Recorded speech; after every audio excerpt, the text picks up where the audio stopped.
especial siempre el de presentar un libro. Es verdad que no es el primer libro, precisamente de Lorenzo. Tenemos el bote de lápices de colores, pero este es un libro, Memoria Involuntaria, del que voy a leer el primer capítulo. No el primer capítulo, sino los primeros párrafos. Tú mandas. Porque a mí me parece que siempre es el comienzo de los libros, es siempre una pieza clave de toda composición literaria.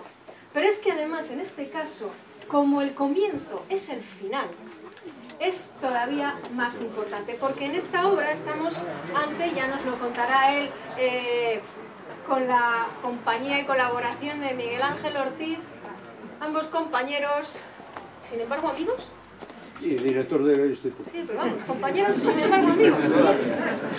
No sabemos, todavía no me ha quedado claro, Lorenzo, si ha sido... Amigos a veces. Ah, bueno, vale, a ver. Ostras, no. Porque claro, compañeros y sin embargo amigos, que suele decir, aunque son ellos quienes van a hablar del libro largo y tendido, No, poco, o no demasiado poco. largo, porque luego has traído bolígrafo para firmar después. Algunos. ¿Tienes en la mano? Esto es un lápiz. Ah, un lápiz. Si no, te prestamos nosotros, porque después Lorenzo firmará ejemplares que ya aviso para que nadie se emocione y piense que va a perder la posibilidad de tener su firma, que la firma va a ser ahí en una mesa, porque si no al pobre hombre le vamos a fastidiar, ¿vale? Pero voy a leer el comienzo de este libro, que es el final de su protagonista. No me acuerdo yo, fíjate. Pues te voy a refrescar la memoria, Lorenzo. Solamente faltaban 2 minutos para que la aguja más larga del reloj indicase que ya eran las 6 de la mañana, cuando la enfermera manipulaba las almohadillas conductoras de los electrodos del desfibrilizador sobre el enjuto pecho del anciano, al tiempo que indicaba la doctora, con movimientos horizontales de su cabeza, que ya no había nada que hacer, que aquel provecto corazón acababa de emitir los últimos latidos de su dilatada existencia. Mediaba un frío mes de enero, cuando en aquel geriátrico lujoso de la sierra madrileña, después de una larga y penosa agonía, plena de dolor y angustiosos estertores producidos por la abundancia de flemas, dejaba de existir la doctora y la enfermera que tanto dinero le habían costado durante los últimos años, el anciano Senén Prados. Llevaba más de 8 años ingresado, por su propia incapacidad y por voluntad de su mujer, en aquella jaula de oro. Cuando se acentuó su deterioro cognitivo y la carencia total de familiares en España obligaron a Polonia, a pesar de su contumaz resistencia, a ingresarle, pues a su avanzada edad no se sentía capaz físicamente de moverle y de procurarle los cuidados necesarios. Senén contaba 97 años de vida la noche que murió. En otra habitación del mismo geriátrico se encontraba desde hacía 4 años Apolonia, aquejada de un degenerativo Alzheimer que le impedía orientarse y que, por supuesto, había instalado en su corteza cerebral una pérdida total y absoluta de la percepción, de la razón y de la memoria. Tenía 5 años y 7 meses menos que su marido. Así comienza Memoria Cuentas tú Involuntaria. mejor que yo lo escribo. Les dejo con Lorenzo, por supuesto, y también con Miguel Ángel. Miguel Ángel. Cuidado con lo que dices. El señor Ortiz. No, el señor Ortiz no. Cuidado con lo que dices, que mañana te Les veo. dejo con ellos. Que mañana te vuelvo a ver. Un aplauso.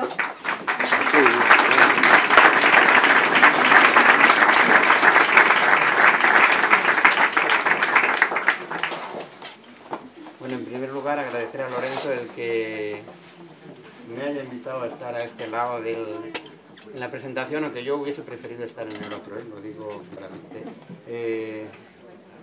Quiero decir que he tenido la suerte de leer el libro, lo he leído entero, lo he acabado, te lo puedo asegurar, y lo he leído con gusto.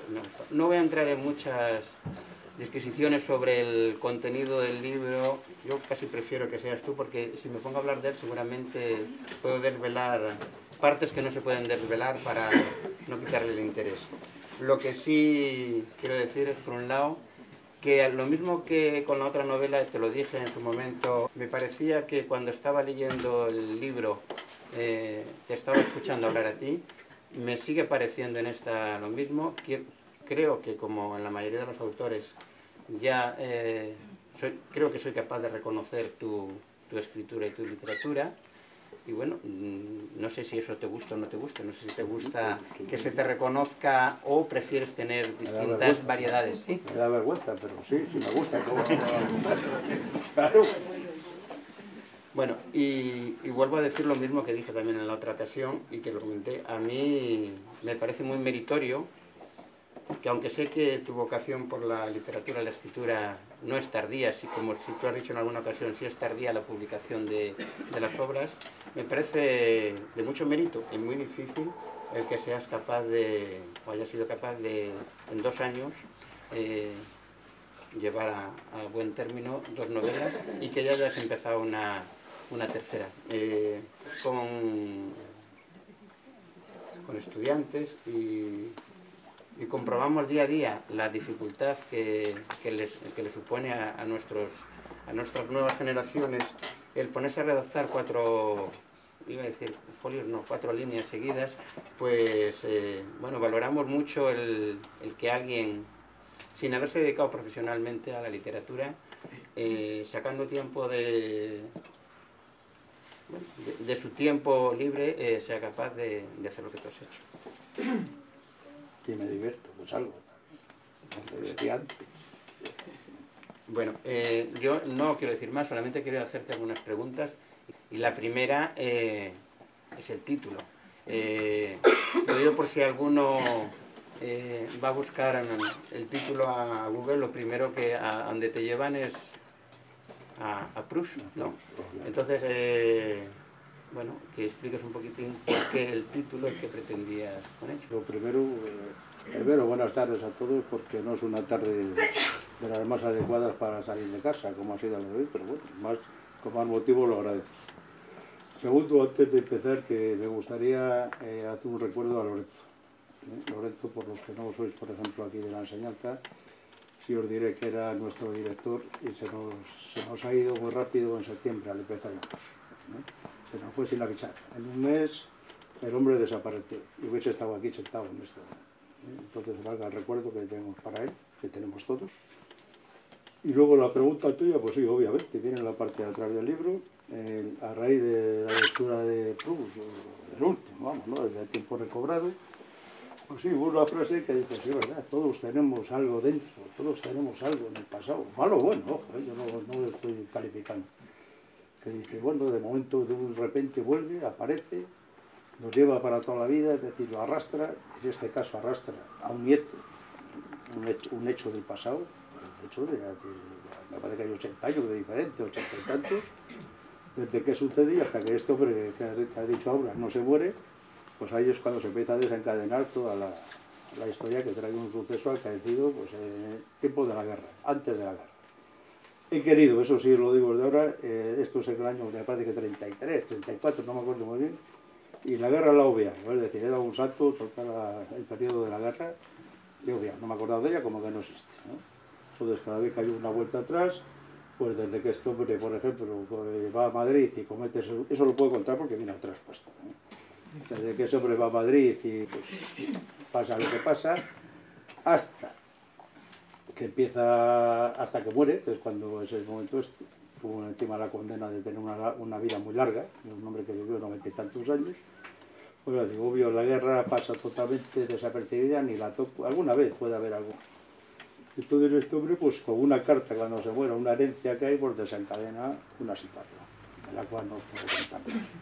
Pero a la pregunta tuya, lo que sí es de Proust, por ejemplo, pues bueno, todos sabemos, y que no lo sepa, pues lo digo yo, la gran obra de Proust fue por una magdalena, ¿no? Es decir, cuando él moja una magdalena, él va a casa de una tía, moja una magdalena con té, bueno, primero se debe decir que era un gandul de esos regados, que vivía muy bien, de una familia muy rica, muy adinerada, no trabajó en su vida, y un día fue a una, ¿cómo se llama?, a casa de una tía, de la madre, una hermana de la madre o algo, y mojando una magdalena, cuando se desgranó la magdalena y tal, los sabores y los olores del té con la magdalena, pues le llevaron a hacer una de las obras más grandes universalmente conocidas.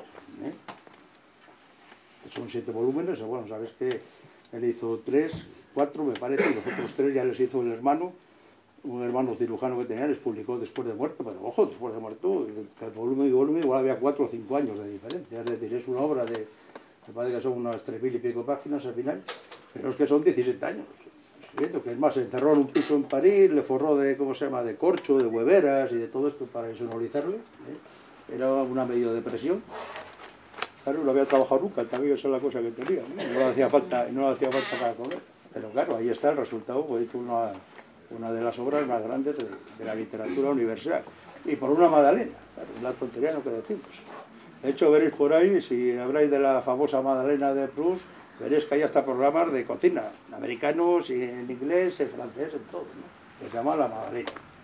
Es decir, el simple hecho de mojar una magdalena en un té caliente y que se te caiga, ¿no?, lo que a todos nos da tanta rabia, una galleta que se te parte antes de llevarla a la boca, eso desencadenó la obra, una de las mayores obras universales.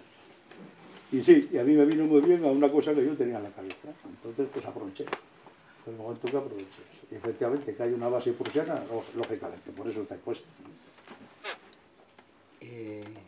Bueno, no sé, sí que para los que hayan leído la primera novela, bueno, son distintas, no tienen nada que ver una con la otra, pero bueno, igual, primero, ¿cómo te has sentido tú al escribir una y otra, las diferencias en eso, y por otro lado, qué diferencias hay en cuanto a estructura, ritmo, etcétera? Bueno, pues está para mí muy fácil, obviamente, en la primera estaba enfermo, y estaba con unos dolores terribles, que bueno, que también se lo tengo que agradecer, es decir, o sea, el hecho de estar enfermo, el hecho de estar de baja, pues me obligó, vamos, bueno, no me obligó, fue lo que me facilitó pues escribir la primera, ¿no?, que eran de 600 y pico páginas. Y en cambio esta segunda me ha sido muy cómoda, es decir, ni te enteras, es que no te enteras, si trabajas no te enteras, es decir, escribiendo una cosa. Disciplina, nada más te falta disciplina, 1 hora y media, 2 todos los días, o 1 folio y medio, vamos a cada uno a la velocidad que escriban. Hay una cosa, tú sabes que un día no lo haces porque estás de cena, porque estás tomando unas cañas con los amigos, sabes que debes 1 día y medio o 1 folio y medio, y entonces le tienes que recuperar y no más vuelta que eso. Luego si metes 2 euros en una hocha todos los días, al final del año tendrás el doble de 365. Si un día no lo metes, pues tendrás que meter 4 al día siguiente. O sea que es disciplina y trabajo. Y en esta me he sentido comodísimo, en la primera no, la primera me costó mucho, aparte de físicamente, mentalmente, o sea, pero esto era fácil. Y eso que hay muchas veces que tiras lo que escribes, ¿no? Un día escribes 3, 4 folios y estás contento, y dices, qué bien, ya me he saltado 2 días, tengo 2 días, y al día siguiente vas a leer y les tiras, esto es así, esto es una cosa. Técnicamente dices, por ejemplo, pues hombre, en la primera yo creo que también por la ignorancia mía, la bisoñé, ¿no?, pues igual abusé mucho de las descripciones, ¿no?, que dije, bueno, pues igual yo mejor cogía un local o decía estaba en esta librería y te describía hasta dónde estaban las lámparas puestas. Puedes escribir la librería, puedes escribir la habitación, pero en aquella era exagerado, igual te decía hasta el color del rodapié, por decir algo, ¿no? Ya es demasiado. En ese aspecto sí. Luego técnicamente yo creo que es bastante mejor porque yo también he aprendido. Yo cada vez que escribo 5 páginas aprendo un poco más, y cuando escribo otras 5 voy aprendiendo un poco más, aunque sea de mí mismo, ¿no? Entonces mejor sí es, claro que es mejor, técnicamente es mejor. Luego en la historia, pues eso, haya cada uno lo que le guste, eso es cuestión de gusto. ¿Cuál piensas que puede atrapar más fácilmente? Hombre, a mí la primera yo no tengo mucho cariño porque es la primera, ¿entiendes? Y la primera aquí en Santander pues cae bien porque, te quiero decir, la gente, los personajes se mueven por Cañadío, se mueven por Santa Lucía, se mueven por Río Latino. Pero esta solo hay un capítulo en Santander, aunque sea decisivo. Pero yo de Santander voy a escribir siempre, porque yo soy santanderino, lo siento mucho, le pese a quien le pese. Que me guste a quien le guste, yo soy santanderino. De la calle Santa Clara, ¿verdad, mami? Sí, allí la tengo. O sea, que doy fe, da fe de ello, ¿eh? De la calle Santa Clara. Las grandes, 12. Allí paró, el incendio del 41 paró allí, porque sabían que iban a hacer yo. Te quiero decir que santanderino, yo ejerzo de santanderino porque soy santanderino. Además tengo la suerte de tener una ciudad muy bonita. Me gustaría que los personajes otras fuesen de otra forma, pues también te lo digo.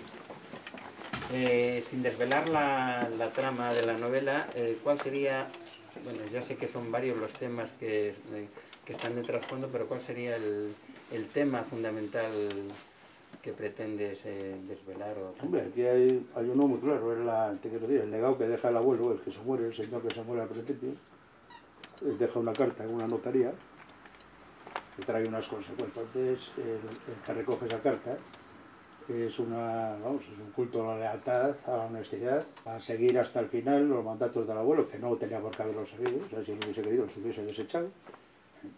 Entonces, pues, la lealtad, y así todo luego es lo de siempre, si en las novelas hay lo que hay en todos los sitios, hay sexo, hay amor, hay lealtad, hay deslealtad, hay engaños, hay riñas, hay cariños, lo que hay en la vida, si es que en las novelas es eso, no hay otras cosas.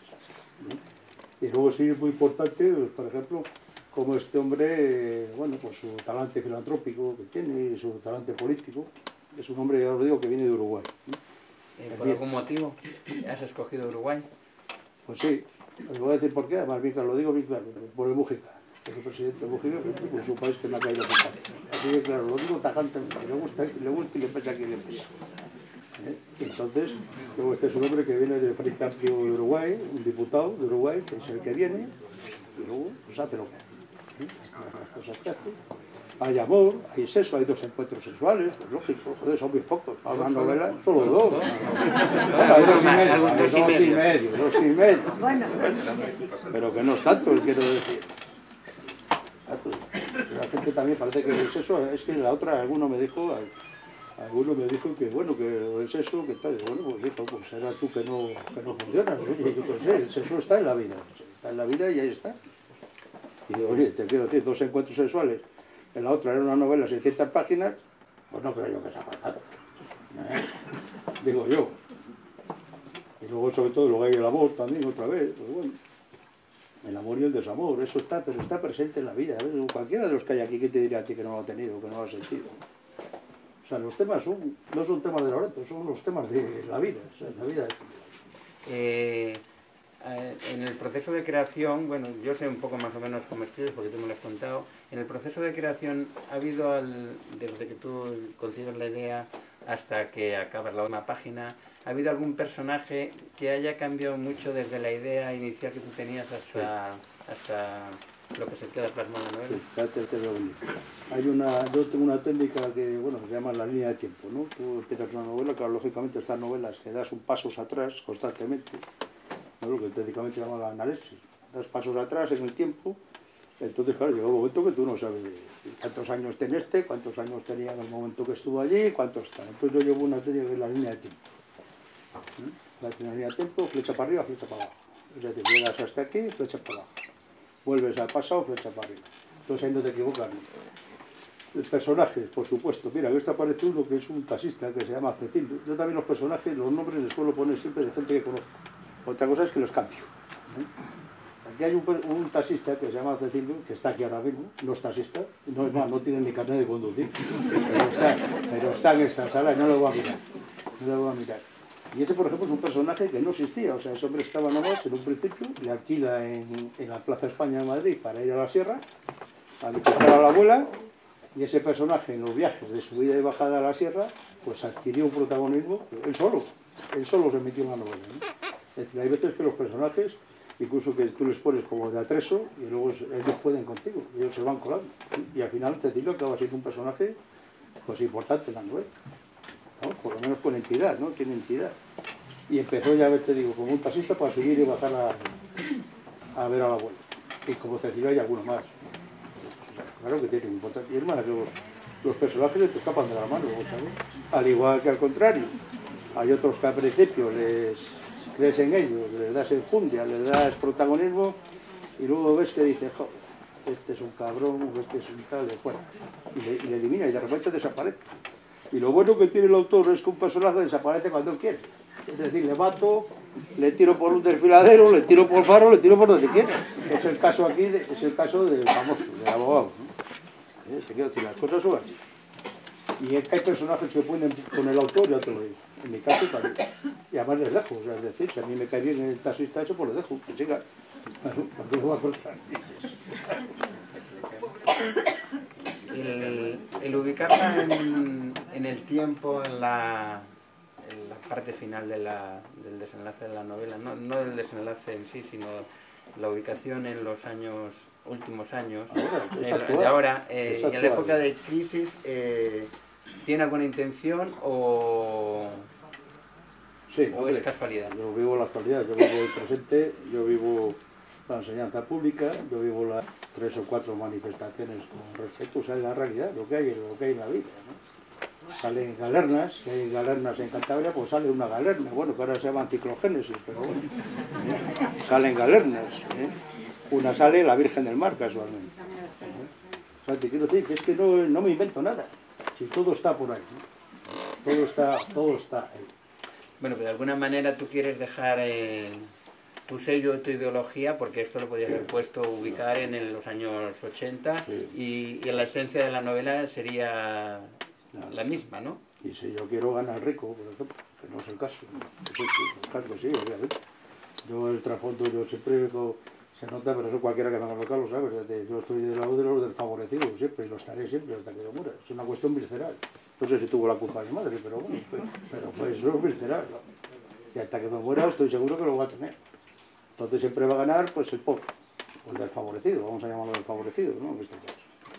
Eso es no sé, se transcribe. Luego, pues bueno, hay también algunas que me critico yo mismo también, ¿no? Yo sé que cometo algunas veces, que procuro no hacerlo en una fase dogmática, ¿no? De coger y decir... Bueno, pues el taxista, por ejemplo, hay un momento, él es un sindicalista de comisiones, como podría haber sido de otro, y se empeña mucho en explicar lo que es el comunismo en ese caso, ¿no? Entonces, pues bueno, le doy 4 o 5 páginas, pues ya está, pues no me parece mal, ni se asusta a nadie, a que tú tampoco te asustes. A mis años ya no me asusta. Entonces, te quiero decir, entonces ahí sí puedes entrar un poco en el dogmatismo. Ojo, pero yo no, eso serán los que lo dijeron, sería Marx y sería otro, yo no lo he dicho. Yo nada más se lo pongo en la boca del taxista, ¿no? Y cada uno que haga su interpretación. Pero es la vida, si es que es lo que hay, si es que no hay otra cosa. Luego, para que aquí hay una cuestión, también hay una cuestión de corrupción, de finanzas, no políticas. A los políticos he procurado apartarlos, que ya les tengo en los telediarios todos los días y en la radio y tal. Pero hay una cuestión de altas finanzas, claro, aquí lo que hereda este hombre es mucho dinero, ¿no? Y con ese dinero, pues es muy goloso.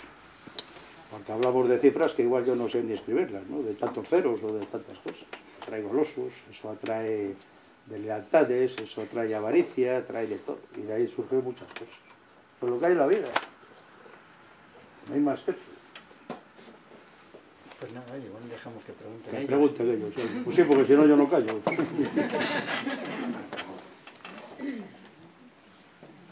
Que no es de vergüenza, ¿eh? Son como los alumnos, ¿has visto? Preguntar algo. Se pasan toda la clase hablando y cuando le dices preguntar algo no dicen nada. ¿El taxista no te pide la comisión? Pues no sé. No sé, lo que sí le voy a aconsejar es que saque el carnet. Que saque el carnet de conducir por si acaso. Porque vamos, ahí con un taxi por toda la sierra madrileña, con nieve y todo, sin carnet. No sé. Pues... Y hay una cosa, sí, eso, porque para los que dicen, por ejemplo, que Santander tiene poca presencia, tiene mucha presencia en esta novela. Lo que pasa es que una cosa es estar en Santander y otra hablar de Santander desde lejos. Y de hecho hay un capítulo que es decisivo, que así la resolución final se fragua en Santander y alrededores. Eso sí está de acuerdo. Sí. Para que la otra, la anterior era todos los capítulos en Santander, que por cierto, vuelvo a decir lo mismo, o sea, porque todas las novelas tienen que pasar en Madrid o en Barcelona o en Bilbao. Santander también existe. Bueno, pero en esta aparece mucho Madrid, es lo que más aparece. Hombre, en Madrid, claro. Sí. ¿No queréis preguntar nada? Es difícil sin haber leído el libro. ¿Eh? Es difícil sin haber leído el libro. Claro, pues sí, estoy de acuerdo. Pues pregúntame del tiempo, algo. Tú, si quieres del tiempo. Sí, una de las cosas que sí que hace en el libro es hablar mucho del tiempo. Los que habéis leído el otro libro también lo abres un poco, y en este sigue hablando del tiempo bastante a menudo, sí. Pues el tiempo es una cosa que nos condiciona todos los días, queramos o no, desde la prenda que te pones al salir de casa hasta la que te quitas. Es consustancial, ¿no? Con todo. Incluso el humor influye muchísimo.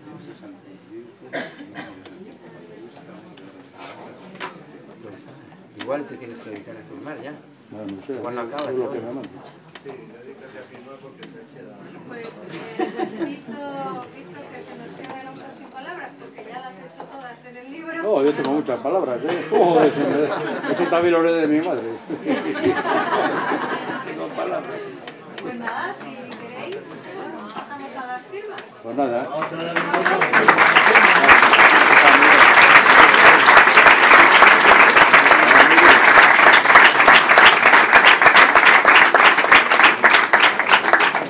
Ahora, que salga a tomar una cerveza, que deje alguna parada. Bueno, muy bien, bien.